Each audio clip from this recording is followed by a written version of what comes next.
Welcome to the Central Illinois Business Leaders Podcast, where business owners, thought leaders, and community champions from across Central Illinois come to share their story. The Central Illinois Business Leaders Podcast. Anything less would be uncivilized.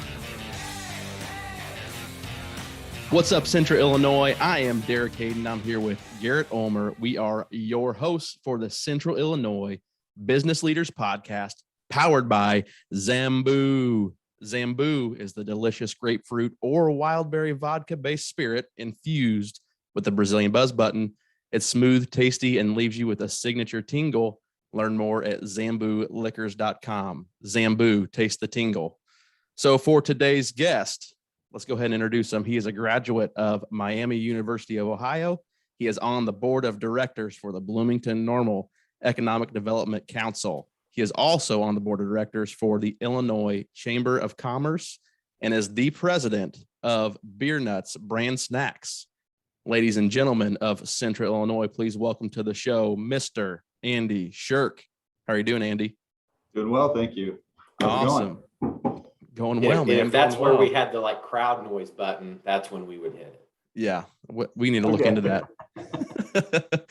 Awesome. Well, Andy, we're pumped to have you on the show and learn a little more about Beer Nuts. But before we do, I'll kick it over to Garrett and we'll take you through our speed round to get to know you a little bit better. Like Derek said, we've got a few questions here that we, typically ask our guests just to kind of get a better idea of who you are. And so everybody can, get to know you just a little bit better before we dive into kind of your story as far as that goes. So if you're ready, we'll go ahead and roll. Let's do it. Your first concert. John Denver at Braden Auditorium at ISU. That's the first John Denver one we've got. So yeah, my second concert was John Denver at Redbird Arena. You must have some pretty good T-shirts, I'm guessing. Yeah, I have no T-shirts. Just we have a family crisis with John Denver. So that's all good. That's all good. That's great. Your favorite movie? Forrest Gump. Love the history. Favorite ice cream flavor? I can't answer this one, but I like ice cream from Theo's and Uptown Normal, and Gene's ice cream in Bloomington. All right. iPhone or Android? iPhone. All right. Your favorite social media platform? LinkedIn. And why Central Illinois? The opportunity and the people. I think some of the state politics scared off a lot of people, and as a result, there's a vacuum of opportunity, and we've got great people left to take advantage of it. So, yeah. Couldn't agree more. Absolutely. Yep. Well, hey, first off, I want to thank you, Andy, for the sampler that you sent over when we got you scheduled as a guest. So you can see over my shoulder here, we got some Beer Nut snacks, and Garrett's got some in his office as well. What you can't tell is I've got the chocolate covered peanuts bag, and there's no nuts left in it. It's just the empty bag. It didn't make it 24 hours from the time we got it in the mail. I'm not sure it made it 5 minutes. Yeah, it didn't. They are delicious. So with that, Andy, let's start by just giving us a history of Beer Nuts, how it came to be, where you're at now, and how you became to be the president of Beer Nuts. Okay. Well, we're a family business, and we go back a long time. As Beer Nuts, we're 69 years old this year, but the story really goes back to 1937. I have a great uncle, Arlo, who during high school was working at a store in downtown Bloomington called the Carmel Crisp Shop, and had the opportunity to buy it after he graduated high school, and with the help of my great-grandfather did so. And with that store came this recipe for what is today known as our original peanuts. And so he took it over, was running it, but as he got married, and on his honeymoon, he was on Ogden Avenue in Chicago and was in a car accident and passed away. And so my grandpa, who was out at USC at the time playing basketball, came home. The family kind of rallied around the opportunity to take over the Carmel Crisp shop and sort of run it for a number of years after that. And so they ran it from, that was sometime in late 30s, early 40s, all the way kind of morphing into a restaurant almost, and until about the early 50s, when a potato chip distributor named Eldridge Brewster came through, or who was running his route, and said, "Hey, Russell, my grandpa," he said, "I think we can sell these.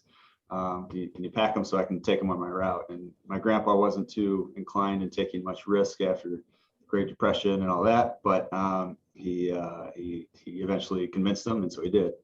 And after about a year, they're selling pretty good as Shirk's Glazed Nuts, but they decided they needed a better name and to really formalize their partnership. And so they said, "Should we call it Bever Nuts because they're good with beverages, or should we call it Beer Nuts because it's especially good with beer?" And thank God they chose Beer Nuts and trademarked it. And that's the whole story. No, so yeah, but that's how Beer Nuts got started. There's the following that it was years of outgrowing our locations, and until about 1974 we're in the plant we've been in since then, Washington and Robinson, in Bloomington, and we're been since the 60s distributing to 50 states, and we've gone from one product to 3 products by the end of the 70s to we're at 19 right now. As the opportunities have come, we've continued to create new products, and we'll create more going forward. So that is probably the short version of the long story. So That's very cool. Well, that is awesome. One thing, it's very cool that it's still a family-owned business, because in today's world with mergers and acquisitions and all the stuff that goes on, it's rare, especially for a brand like Beer Nuts. So that's pretty cool. And the fact that it's here in Central Illinois is even cooler to me. So yeah,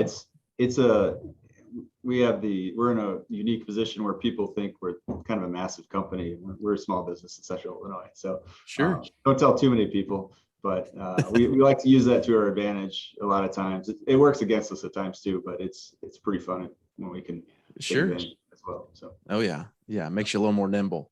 Yeah, absolutely. Yeah, for sure.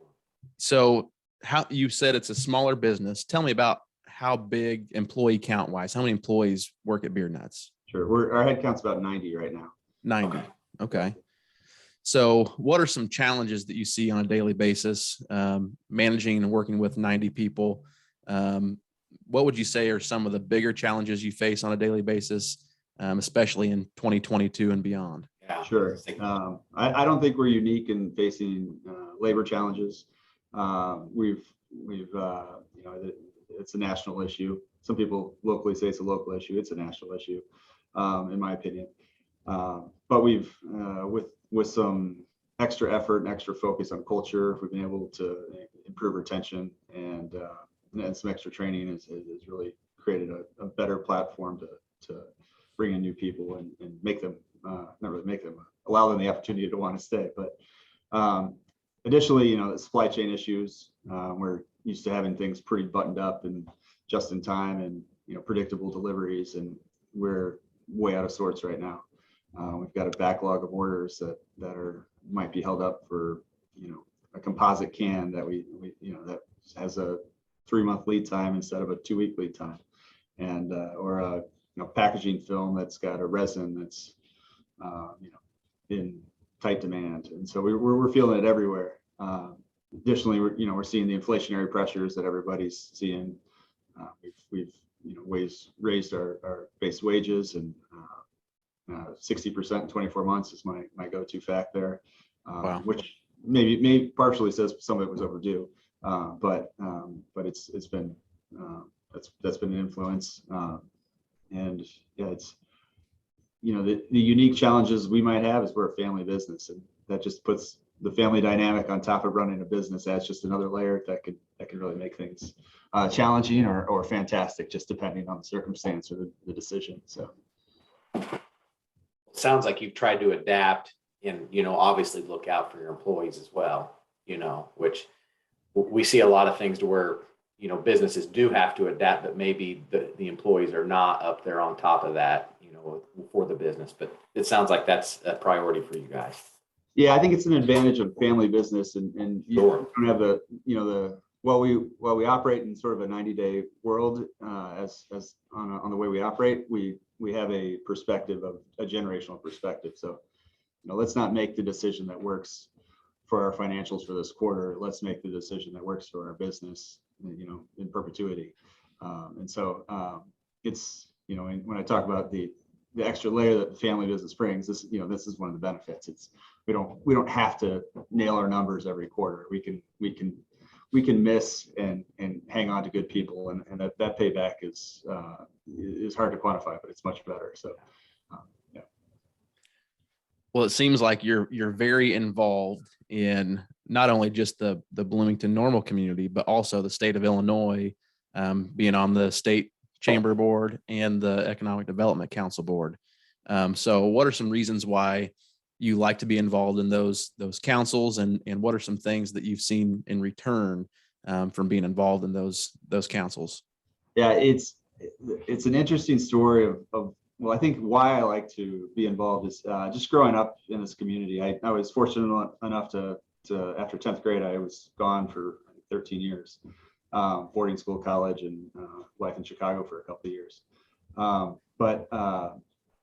Yeah, it was kind of ingrained in our household growing up. Is we've been fortunate to have this family business because of the efforts of the community. That people say at times, like, you did this, or your dad did that, or your grandpa did.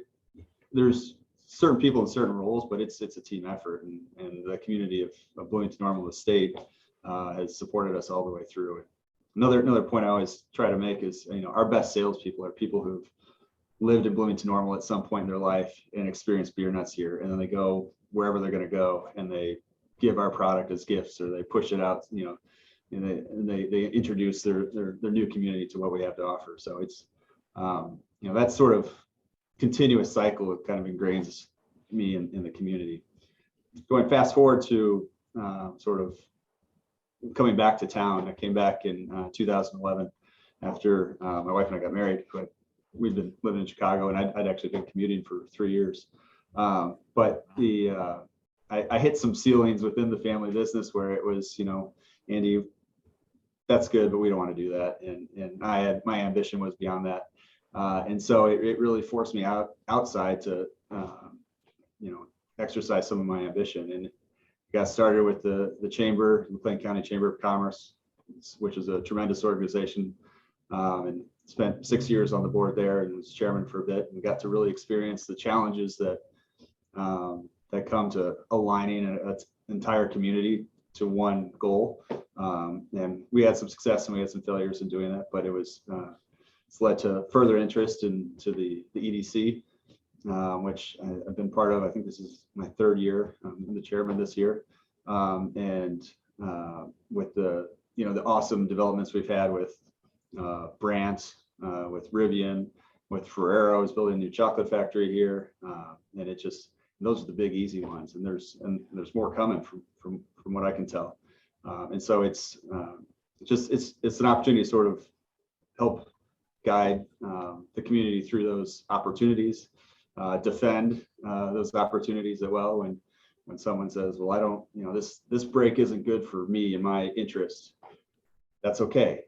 But if you zoom out, it's good for the whole community. Your interests will get taken care of eventually, or some other ways. And just learning that you can align, it's hard, but you can do it. And the faster we do it, the better we do it, the more often we're going to do it. And so, yeah, kind of a long answer. I don't know if I answered all your questions. That's perfect. Oh, I think that's great. Okay. You did. I know from the outside looking in, Derek and I talk a lot about different areas around us, and we're both from Shelbyville. But if you want to talk about it, it seems like a place that just really has it going on and things going in a positive direction. Bloomington area just seems to be going crazy right now with positive things in the community. So kudos to you guys that fighting to get that stuff going on as well. Well, thanks. Yeah. I'll pass off any kudos to a lot of other people. It's it was pretty quiet here for about a decade. So and we were playing defense, and it's awesome to be on offense and be, after playing defense for a bit, be a little bit ahead of where we would have been if we just sat on our hands for that 10 years. So it's exciting, and I'm excited for everybody to sort of take advantage of the opportunities. For sure. Yeah. I mean, a lot of people, we've talked about this before with a few other guests on the podcast, but a lot of people, when they see all the cool developments that are happening in their town, or they see a new business coming in, they don't realize all the people and work that are behind the scenes to build this and bring it to your community. So thanks to you for supporting Central Illinois and the state of Illinois. And B, if you're listening out there, just be involved, and you can have a hand in doing some pretty cool stuff. I know Garrett and I try to do as much as we can here in Shelbyville, Shelby County, and Central Illinois and beyond. And it's cool to see what you've put your hands on come to fruition. And especially, like you said, some of those big developments that support the beer nuts community, the Rivians, the Ferreros, that's pretty cool to see that pop up in your backyard. I mean, that's a fun experience. Yeah. I'm sure there was a lot of blood, sweat, tears, and a lot of other things. Like you said, if you were on defense for 10 years, fighting for stuff like that, it's just got to be a very, very happy thing to see all those things going on. For sure. Yeah. And let me be clear. I was a spectator for the hardest parts. So I'm just having to be fortunate to be more involved at the time of sort of the payoff of some of that blood, sweat, and tears. But yeah, there was a lot of, even Rivian coming here, there was a lot of, NIMBY people and, just how dare you. And we're just a town, we're an insurance town going back. We were an insurance town. Sure. As insurance guys, but no risk. Don't take the risk. Don't take the risk. We took the risk. It's paying off big time. So and that's a community culture. I think that's thankfully evolving faster than it has in the past, but we've got to be ambitious, and we've got to leverage what we have, and we've got to not be comfortable where we are if we want to take advantage of the opportunities that are out there. So, and you've had Patrick Hoban on here, and that guy's a deal machine. He's a machine, and it's a good thing we've got him to keep us going right now as far as the deal front. He seemed like a complete ball of energy, and the knowledge that we took from just speaking with him for just a little while was amazing. So he's consistent, always 100% of the time. He's on. It's incredible. I'm in. Yeah, that's great. Yeah. So, like we mentioned, you're just a regular dude from Central Illinois, running a family-owned business. But I also, like Garrett said before we hopped on, we did a little creeping on social media on you and Beer Nuts, and you've got almost 40,000 followers on Facebook, almost 8,000 on Instagram, almost 8,000 on Twitter, and about 1,600 on LinkedIn. So you look like you are a big brand. I mean, yes. So are you involved in marketing, whether you are or not? If you have a marketing team, what's been some of the keys to your success and visibility in marketing Beer Nuts around the country? And it's a loaded question. First, I think our numbers are low, very low for what they should be, that you mentioned. But from a marketing standpoint, what's really carried us is our brand name. The trademark from 1953, which I've been told was very difficult to defend at times, has really carried us through. I was talking with a group this morning, and I said it's people are we have a demographic that we haven't hit very well, and it's a younger demographic, but the opportunity is that they hear Beer Nuts and they think, I'll try that. That sounds cool. And they may think it's generic term, or they may say, oh, I've had those with my grandpa or this or that. But it opens a lot of doors, and whether that's a kid at a convenience store or that's a buyer at Walmart, it's done all of those. So I really take it back to the brand name. From a marketing standpoint, though, it's as the company grew from when Brewster and Shirk got together. Brewster's were sales and marketing and distribution. Shirks were manufacturing, and so it's not our strength, and we haven't utilized it as well as we could, and we recognize that. But as we go through some generational transition, that's just one of the opportunities that I think will really leverage us, will really propel us forward. So. For sure. Do you have your own marketing team there, or do you have individuals that you outsource marketing to? We have a few internal, but we use different agencies too. And got some out in the future that I'm excited to work with as well. So, Are you doing anything on TikTok yet? Derek and I keep asking everybody about TikTok. Yeah, we should be, but no, the answer is no. I wish I could tell you, yeah, haven't you seen it? It just seems like an easy one for our brand. So it is. It's crazy because I was watching something yesterday and it was Gary V and he was talking about TikTok and he said the average person signing up for TikTok right now is 38 to 52, which blew my mind. That is crazy. You know, so Derek and I keep trying to pick everybody's brain about TikTok because we're trying to get better at it as well. So trying to break into it. And it's a tough cookie to crack because I have no idea what I'm doing, but we're slapping some videos together. So Gary V's a good source. I've been listening to him for I think 10 years. 10 years ago, my wife went to a talk of his and she brought me one of his books. And I've been a follower since. I got 3 pairs of his shoes. Oh, really? Okay. I didn't wear them today. I wore them yesterday, but yeah. He's incredible. And just what he's developed. And I think one of his, I know one of his guys commented on your post. He did. Yeah. He did.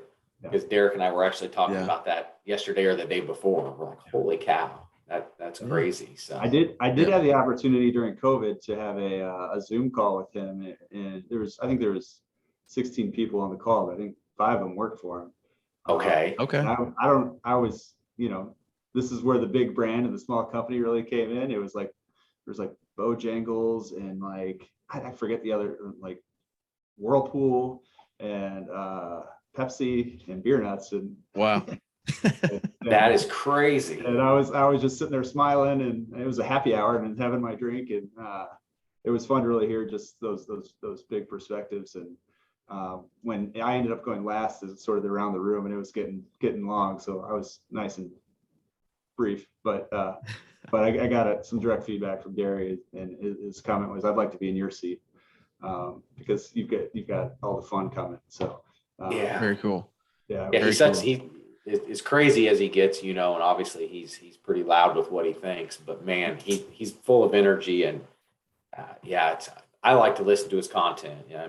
He's inspiring. So I've got to ask, how did you have the ability to do that or gain the ability? I don't know. I just got an email. I think I signed up somewhere for something of his, and one of his people reached out to me, and I still get stuff. I've been on a couple other ones, but not that small.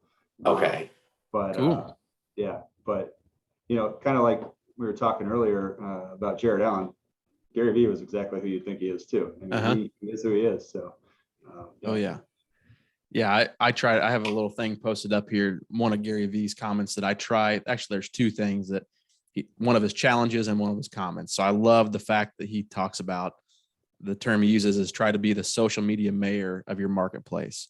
Mm-hmm. And so, it's difficult to do because, we got full-time jobs along with trying to be, content creators, but it's paying off for Garrett and I. I mean, we're getting visibility and we're not producing content at the rate that Gary Vee and his team is, but for doing free stuff on whatever is free and cutting up little pieces of clips here and there, it's working. We're getting some visibility. So, I mean, look, we're talking to Andy Shirk, president of Beer Nuts. So. That's right, man. For sure. But he's got a good model. It'd be nice to have a team like doing it all, right? Exactly. Yeah. Exactly. Yep. He's got to figure it out. Yep. So one thing I also saw on the Beer Nuts LinkedIn page was you made it to the final round of the Illinois Manufacturers Association Coolest Things Made in Illinois. Tell us a little bit about that. So IMA, great organization, if you don't know it. It was, I think it was the first go at it of the contest. But we submitted 2 products, our original bar mix and our original peanuts, and bar mix made it into the 64, and then we just started pumping it from there. And so we made it round by round, and the last round, I think we lost to Caterpillar's big dump truck, and they might have a bigger network putting votes in. So while we were disappointed, we were somewhat hopeful, and this was right at the beginning of the pandemic too. It was pretty awesome to have that exposure and have fun with it, and really just push on our networks and see who we could get to vote. So we've got a huge banner in our break room that everybody gets to see every coffee break and every lunch, and we're proud of it. So yeah, that's awesome. Mark Densler from the IMA, good person to bring in. Okay. So we'll have to look up Mark and see if he wants to be a guest. So yeah, awesome. Yeah. So we're getting close on time. We got 5 or 6 minutes left here, Andy, but if Central Illinoisan who is listening to this podcast, who is getting into business or has a business, and they may idolize Beer Nuts as a Central Illinois company that's grown through the years, what recommendations or tips do you have to them to get to where they want to be as far as a business owner goes? Build a good team. It's all about the people. It took me a long time to get to that, to understand that. It was kind of raised as, we can figure it out, we can do it. And that's super inefficient, super slow. It's figure out what you need people wise, and then go find them, and then get out of their way. Get good people, tell them what you need, let them run, and then go on and find the next person you need for the next part of your business. It took me a while to figure that out, but it's been crucial.